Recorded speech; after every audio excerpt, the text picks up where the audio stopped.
आज के इस अवसर पर मैं बाबा साहब का केवल एक कोटेशन पढ़ना चाहूंगा।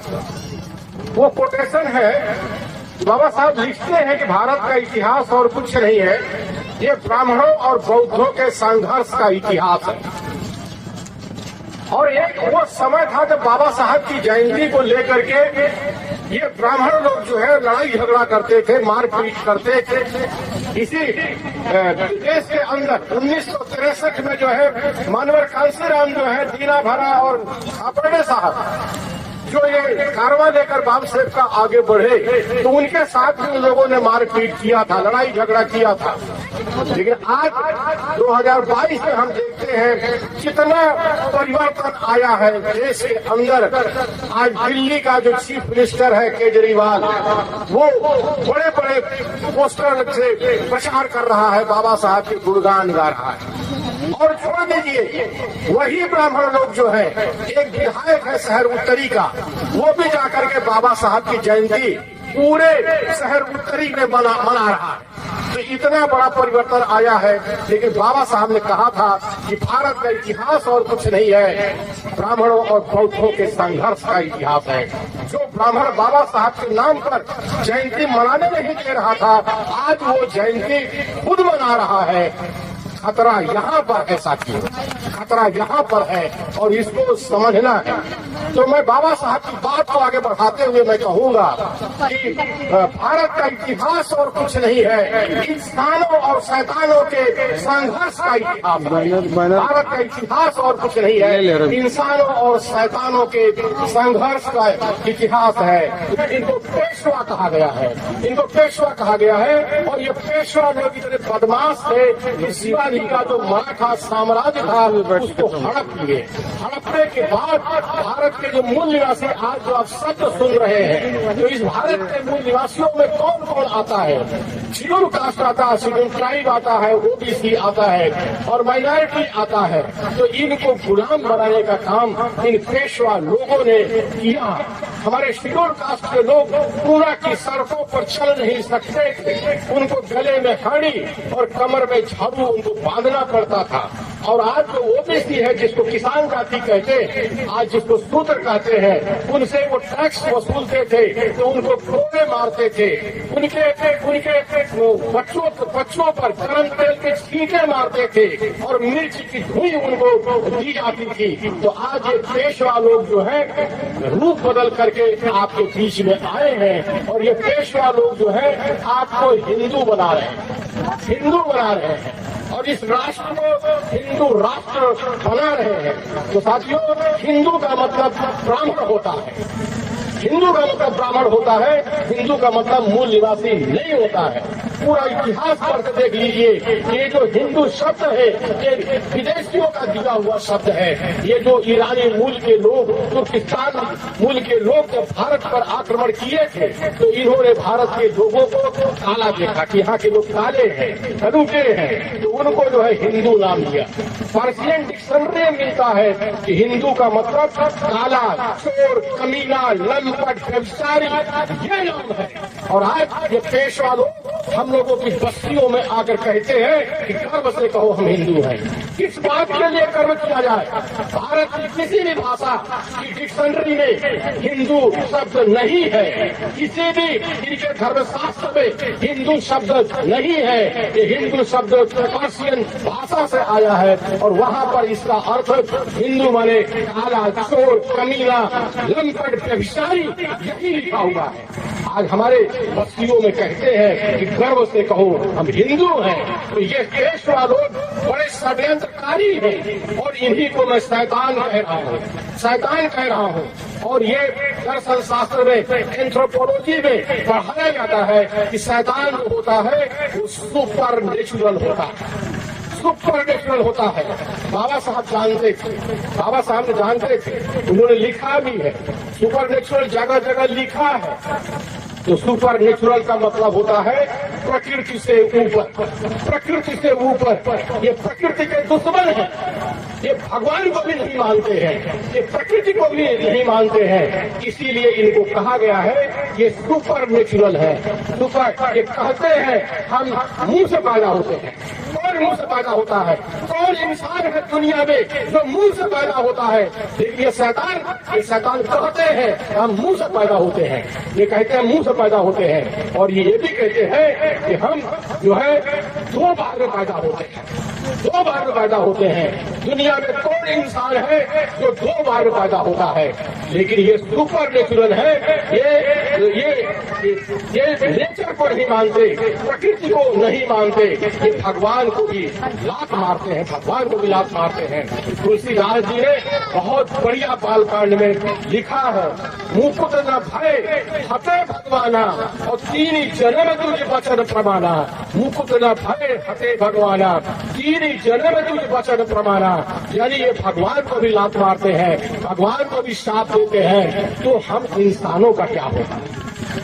इसलिए मैं कह रहा हूँ कि बाबा साहब तो लिख करके दे दिए कि भारत का इतिहास और कुछ नहीं है, ब्राह्मणों और बौद्धों के संघर्ष का इतिहास है। लेकिन मैं उसको आगे बढ़ा रहा हूँ, क्योंकि बाबा साहब ने यह भी कहा कि पूना बदमाशों की बस्ती है, पूना बदमाशों की बस्ती है। तो मैं उसी बदमाश को कह रहा हूँ कि भारत का इतिहास और कुछ नहीं है, ये इंसानों और शैतानों की शैतानों का संघर्ष है। तो हम भारत के मूल निवासी इंसान है, और ये हमको गुलाम बनाने के लिए ये पेशवा जो है, ये शैतान है, आज हमको हिंदू बना रहा है, हमारी बस्तियों में हिंदू का प्रचार कर रहा है और मुसलमानों के खिलाफ हमको भड़काता है। साथियों, 3 मुसलमानों के खिलाफ भड़काता है, इसको आप समझ लीजिए। और किनको भड़काता है? ये पिछड़े जो हिंदू कहलाते हैं, पिछड़े वर्ग के हिंदू और पिछड़े वर्ग के मुसलमान या पसमानदा मुसलमान, दोनों को लड़ाने का काम ये करता है, दोनों को लड़ाने का काम करता है और अपनी राजनीति को सही करता है, सत्ता में आने के लिए करता है। और सत्ता में आता है तो हम भारत संविधान की हत्या कर रहा है, लोकतंत्र की हत्या कर रहा है। ये शैतान है, ये इंसान नहीं है। मैं ये बार बार कह रहा हूँ, ये दर्शन शास्त्र में और एंथ्रोपोलॉजी में पढ़ाया भी जाता है। तो इसको, इस शैतान को समझना जरूरी है। और सारे इंसान जब तक इकट्ठे नहीं होंगे, हम इन शैतानों से लड़ नहीं सकते। और भारत में इनकी आबादी केवल 3% है, 3% है, और सबको नचा करके रखा है, सबको नचा करके रखा है और सबको गुलाम बना करके रखा है। कहता है कि बस 2-3 साल में हम हिंदू राष्ट्र बना देंगे और मनुस्मृति को फिर से लागू कर देंगे। साथियों, इतना बड़ा खतरा है और उस खतरे को देखते हुए मैं यहाँ आपके बीच में खड़ा हूँ। इनका एक धर्मशास्त्र है, गीता कहती है, हमारे बहुत से यादव लोग हैं, इस मंच से बोल करके भी गए हैं, वो यादव लोग अच्छे हैं, वो पढ़ते हैं, समझते हैं, लेकिन हमारे यादव लोग बहुत गीता को मानते हैं, गीता कृष्ण की वाणी है ऐसा मानते हैं। लेकिन उसी गीता में कहा है कि स्त्री वैश्य शूद्र सब पाप योनि है, ये लिखा है, गीता में लिखा है। उसी गीता की कसम खाते हो बोर्ड के अंदर, और उसी गीता में लिखा है स्त्री वैश्य शूद्र सब पाप योनि है। यानी ये शैतान हमको पाप योनि बना रहा है। कहने को 3 शब्द है, स्त्री वैश्य और शूद्र।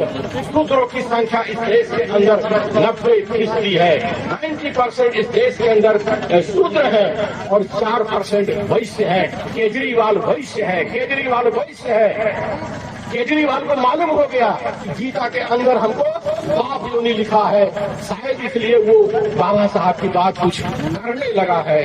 बाकी क्या उसके मन के अंदर है वो जाने। तो 4% जो है ये वैश्य है, बनिया है, तो इनको भी पाप योनि कहा है।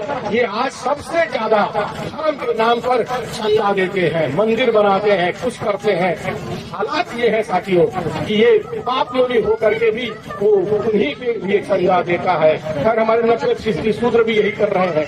ये अज्ञान है, अशिक्षा है हमारे देश के अंदर।